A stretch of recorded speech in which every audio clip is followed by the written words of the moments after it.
There was a time in my life that I wasn't very proud of who I was. I want you to listen. Everybody has a name, right? What's your name? Right here. David. What's your name? My name is Brenda.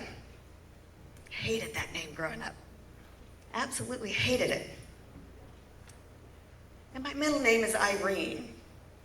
And my maiden name is Ring. Brenda, Irene, Ring. Man, did I get made fun of in school, right?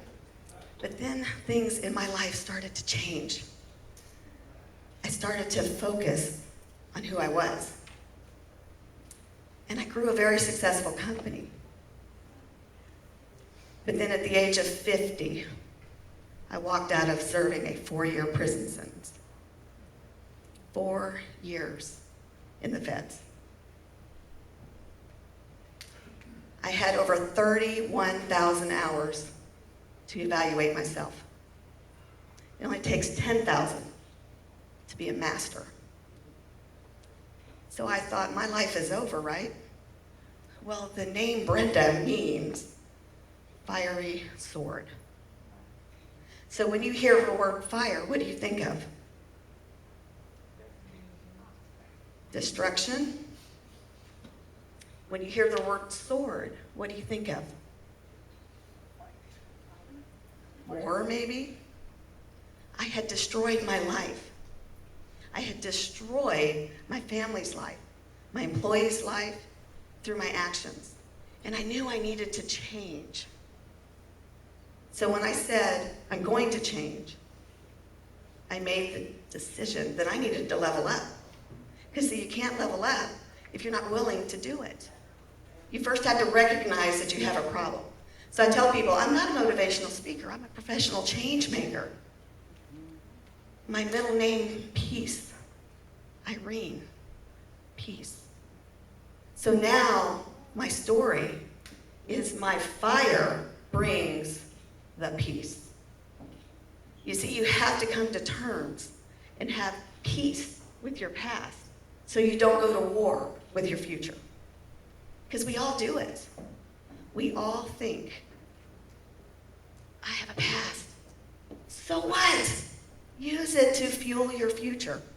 So I got to thinking, I blew my testimony. See, it's one thing to go to prison and get saved. It's another thing to already be a believer and go to prison. So I'm thinking, man, my testimony's shot. That God showed love in that prison cell.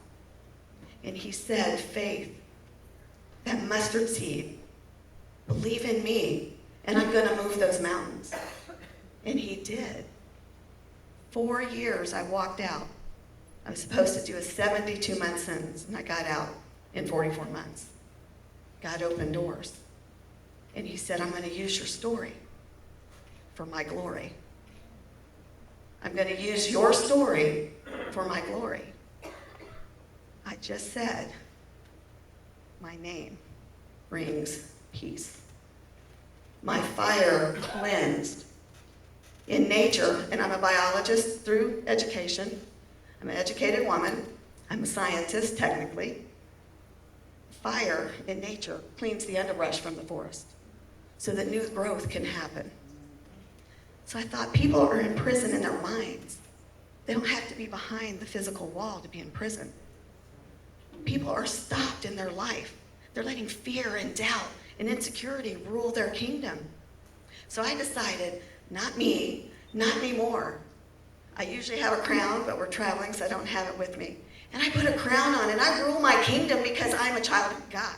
So that gives me the authority and the power. What does the word power mean? It means just to be able. Through God's power, I am able to help others. So I created Becoming the Better You.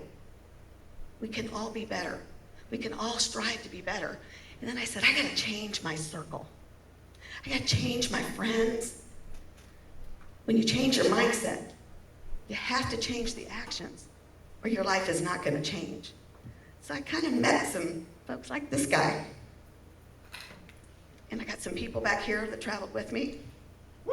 Your circle matters. So we go by BTBY. I met Chris Cumby. I met some of his circle. Here I am today. And then my why started to really come out because I was still hiding behind my story.